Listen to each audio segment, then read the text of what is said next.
عليكم السلام. أهلا بكم أحبتي في هذه الحلقة 404 من برنامجكم لحظات قرآنية، ولا زلنا في موضوع لا إله إلا الله. لا إله إلا الله يقولها المحمديون ولا يؤمنون بها، بدليل أنهم يقدسون محمدا والصحابة وآل البيت والأولياء الصوفية إلى آخره. مع أن في القرآن الكريم لم يأتي على الإطلاق إثبات أو محاولة إثبات بأن الله إله، ولكن الذي يأتي في القرآن الكريم هو الاستدلال على أنه لا إله إلا الله، على نفي أن يكون هناك إله مع الله. في الأزهر في علم كان مقرر عندنا في الإعدادي وفي الثانوي اسمه علم التوحيد، وأنا كنت بسميه علم التوحيل بالله مش بالدال. وكان جايب بقى الهجس اللي هو متوارث من العصور السابقة، ومنها محاولات إثبات وجود الله، يعني غير القرآن على الإطلاق.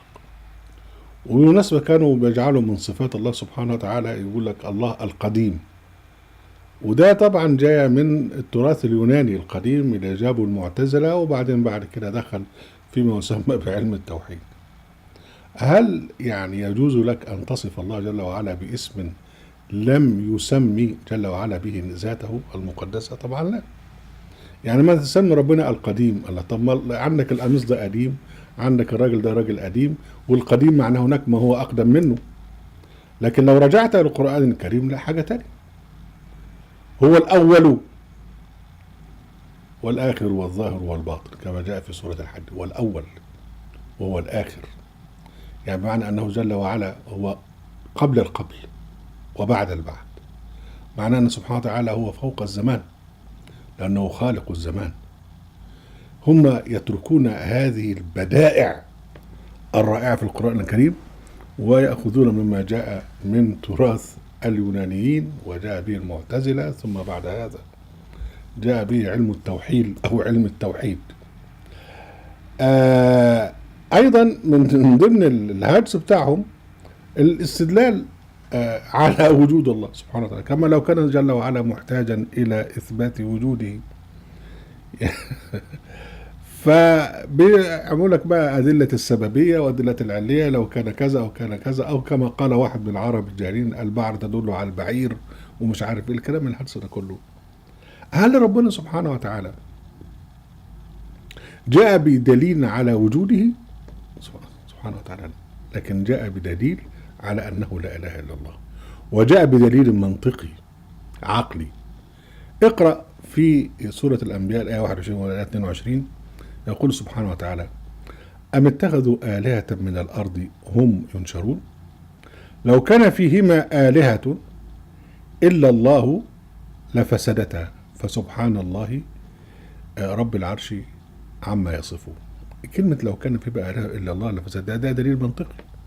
يعني لو كان في آلهة مع ربنا الكون ده كله هيفسد. أنا المفروض إن هم هيخلقوا خلق وربنا بيخلق خلق، الاتنين هيتعارضوا مع بعض.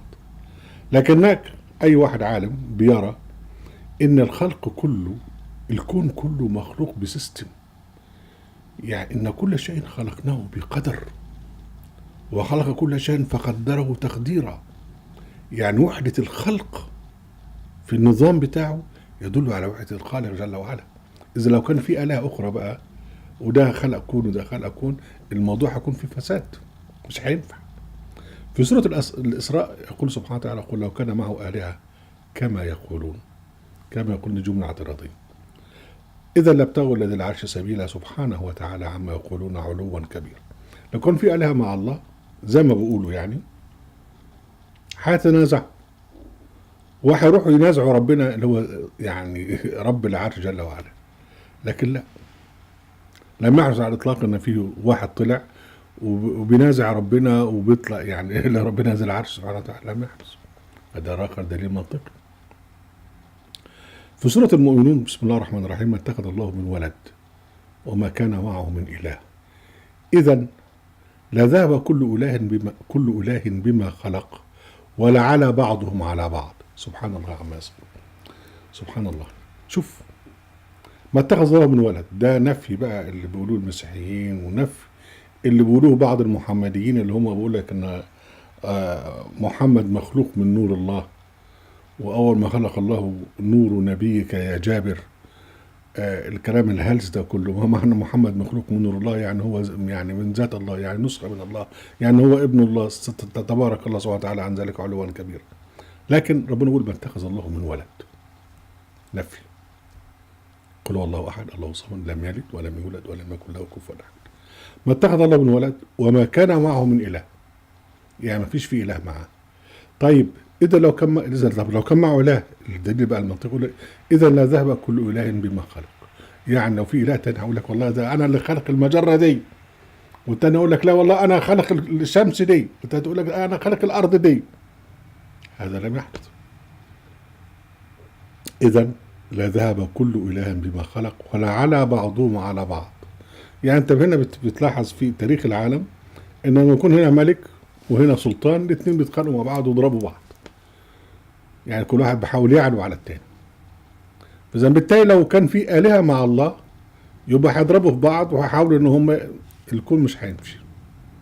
اذا لا ذهب كل اله بما خلق ولعلى بعضهم على بعض. سبحان الله عما يصفون. هذه أدلة منطقية على أنه لا إله إلا الله، ولم يعمل بها المسلمون حتى المعتزلة، وحتى العلم التوحيل اللي موجود لم يلتفت إلى هذه الآيات، وإنما يعني يعني جاب الآلهة، جاب الأدلة الهجس اللي هي موجودة قبل ذلك في التراث. أهلا وسهلا بكم أحبتي في برنامجكم لحظات قرآنية، وفي قناة أهل القرآن، وفي موقع أهل القرآن، في كل ما تسألون عنه من أسئلة وفيها الإجابات عن كل شيء. وعليكم السلام.